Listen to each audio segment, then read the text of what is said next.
አንድ ሁለት ሶስት ኧረ ልጆች እንጫወት በጣም ከእንግዲህ ልጅነት ተመልሶ አይመጣም። ልጅነቴ ማርና ወተቴ ኢትዮጵያ የዘላለም ቤቴ። ሰላም ጤና ይስጥልን የሳምና ቲቪ ተከታታዮቻችን፣ ዛሬ ፕሮግራማችንን በመዝሙር ሞቅ ደመቅ አድርገን ጀምረናል። እንግዲህ እንደሚታወቀው ክረምት ነው። ክረምት ሲመጣ ደግሞ ልጆች ትምህርት የሚያጠናቅቁበት ወቅት ስለሆነ እረፍት ስለሆኑ በቤት ውስጥ ያሳልፋሉ። ወላጆች ዘንድሮውን ክረምት እንዴት ልታሳልፉ አስባችኋል? ለምን የማትገመቱ ወላጆች ሆናችሁ ከልጆቻችሁ ጋር ቆንጆ ጊዜ አታሳልፉ? እንግዲህ እንደሚታወቀው በእያንዳንዱ እንቅስቃሴያቸው ህፃናት ወይም ልጆች ነፃ መሆንን ይፈልጋሉ። ይህን ነፃነታቸውን ደግሞ በቤት ውስጥ ሲሆኑ ተው ብለን ልንረብሻቸው ወይም ልናሰናክላቸው አይገባም። በተሻለ መንገድ ግን ማሳለፍ እንችላለን። በተለይ ደግሞ በቤት ውስጥ የምትውሉ ወላጆች በጣም እድለኞች ናችሁ። ከልጆቻችሁ ጋር ቆንጆ ጊዜ፣ ቆንጆ ክረምትን ማሳለፍ ትችላላችሁ። እንግዲህ ልጆችን በክረምቱ ወቅት ከልጆች ጋር ጥሩ ጊዜ ለማሳለፍ የመጀመሪያው የሚጠቅመው ነገር ልጆች እንግዲህ ያላቸውን ተሰጥኦ፣ ያላቸውን ፍላጎት፣ የወደፊት ህልማቸውን የምታውቁበት፣ ወላጆች የምትረዱበት ጊዜ ነው። ሁለተኛው ደግሞ ልጄ ምን ላይ ደርሷል፣ ምን ላይ ደርሳለች፣ የእድገቷ ደረጃ ምን ያህል ነው የሚለውን ትረዱበታላችሁ። ሶስተኛው ደግሞ መቼም የማይረሱትንና ሁሌም ባስታወሱት ቁጥር የሚደሰቱበትን የቤተሰብ ፍቅርና ደስታ ትዝታን ያፈራሉ። ታዲያ ይሄ ሶስቱ መሰረታዊ ጉዳዮች ናቸው። ታዲያ ልጆች ከወላጆቻቸው ጋር እንዴት በቤት ውስጥ የዋሉ ካላችሁ፣ የመጀመሪያው እንግዲህ ተሰጧቸውንና ልዩ ፍላጎታቸውን በመለየት እዛ ላይ ትኩረት እንዲያደርጉ ማገዝ።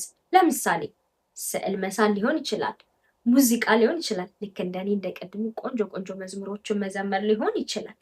እሱን እያደረጉ እንዲያሳልፉ፣ ሌሎችንም ተሰጥኦ ካላችሁ እሱን እንዲያደርጉ ማድረግ። ሁለተኛው ደግሞ በቤት ውስጥ የሚሰሩ ስራዎች ላይ ልጆችን ማሳተፍ። ለምሳሌ ልብስ ማጠብ ሊሆን ይችላል፣ አልጋ ማጠፍ፣ ቤት ማስተካከል። ልክ እንደ አቅማቸው ትንሽ ነገር እንዲሰሩ እንዲሳተፉ ማድረግ። ያ ልጆች ለራሳቸው ትልቅ ቦታና ትልቅ ክብር እንዲሰጡ ያደርጋቸዋል፣ ወይም ደግሞ ዋጋ እንዳላቸው እንዲገባቸው ያደርጋቸው። ሌላው ደግሞ የተዝናኑ ስሜትን ይፈጥርላቸዋል። ሶስተኛ በቤት ውስጥ የተለያዩ ጨዋታዎችን መጫወት። ለምሳሌ እንቅልልቦሽ፣ ጢባ ጢቤ፣ የተለያዩ ጨዋታዎች። እኔም በኋላ ጓደኞችን ቀጥሬያለሁ፣ ከእነሱ ጋር የሚጫወት ይሆናል። ሌላው እንግዲህ የስክሪን ሰዓታቸውን መቀነስ ወይም መገደብ ያስፈልጋል። በባለፈው ቪዲዮችን እንግዲህ ባለሙያዎችም እንዳስረዱን የልጆችን የስክሪን ሰዓት መቀነስ ያስፈልጋል። ከቴክኖሎጂ እንዲርቁም ሳይሆን በመጠኑ ማድረግ ያስፈልጋል። እንግዲህ ክረምት ማለት ልጆች ከወላጆቻቸው ከአሳዳጊዎቻቸው እና ከማህበረሰባቸው ጋር የሚዝናኑበት፣ ጥሩ ጊዜ የሚያሳልፉበት፣ እንዲሁም ደግሞ የማይረሳ ትዝታቸውን የሚገነቡበት ሰዓት ነው። ይህም ለአእምሮ እድገታቸው፣ ለአካል እድገታቸው ትልቅ መሰረትን መጣል ነው። አየሩ ሲፈቅድ ደግሞ ልጆቻችሁን ይዛችሁ ወክ ማድረግ ትችላላችሁ። ይሄ ምንም ወጪ የሌለው ነገር ነው። ከላይም የጠቀስኳቸው ነገሮች በቀላሉ ቤታችን ውስጥ የምናደርጋቸው የምናዘጋጃቸው፣ እኛ ልጆች ሆነን በደንብ የተጫወትናባቸው ናቸው። ታዲያ እነዛ እስካሁን ድረስ ስናስታውሳቸው ብዙዎቻችን እንደምንደሰትባቸው እርግጠኛ ነኝ። እኔም ታዲያ ዛሬ ከጓደኞቼ ጋር ወጥቼ ልጫወት ነው። እናንተም ተከታተሉኝ። ወደ ጨዋታችን። ፍቅር ዱዱ እንዴት ናችሁ? ይሄ ምን ይባላል? ወደል። አሁን እንጫወታለን። እኔ ልጀምር? ቅድሚያ ከታለ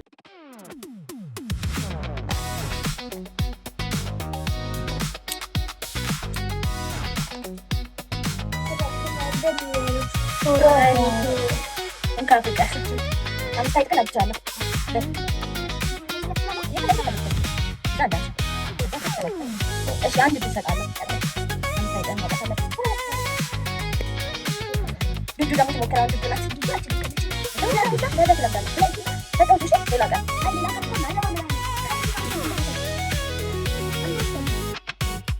Ini mana dah? Gobelas. Ada mau ni mana pun salah ni kan. Dari kan. ከዛ አሁን እሱን ታነሽ። እሺ ያው ቀለበት ጎበዝ። እሺ እሱን ቁጭ አድርጊ። ጎበዝ። አሁን ደግሞ ዳግች።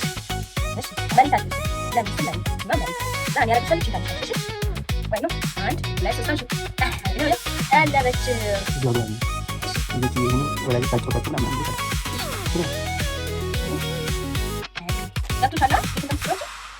እንግዲህ በየቤታችሁ ወላጆች ከልጆቻችሁ ጋር ይህን ጨዋታ መጫወት ትችላላችሁ። በጣም ቀላል ነው። እርግጠኛ ነኝ ወላጆች በደንብ ትችሉታላችሁ። እንደውም በጣም ጎበዝ ነው መሰለኝ። አልጠፋብኝም ግን አውቆሻል። እንዲህ ያለን መጫወት እንችላለን። እኛው ጨዋታ በጣም ቀላል ነው። ቤታችን ውስጥ መጫወት እንችላለን። 5 ጠጠሮች ብቻ ነው የሚያስፈልጉን። ይሄን ደግሞ የትም ማግኘት እንችላለን። ስለዚህ በዚህ ከልጆቻችን ጋር መጫወት እንችላለን።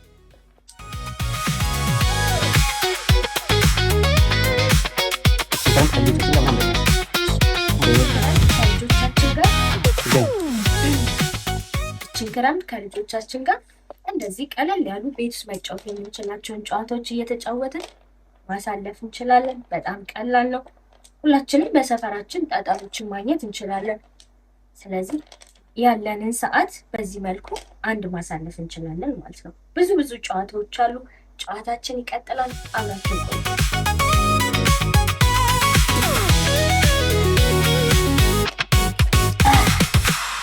አሁን ደግሞ የምንጫወተው ምንድነው? ኢቴሜክ ትቻለሽ ዱዱ? እሺ እናሳያችሁ።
እንግዲህ ከሰፈር ጓደኞቼ ጋር ተጫውቼ በጣም ድክም ብሎኛል።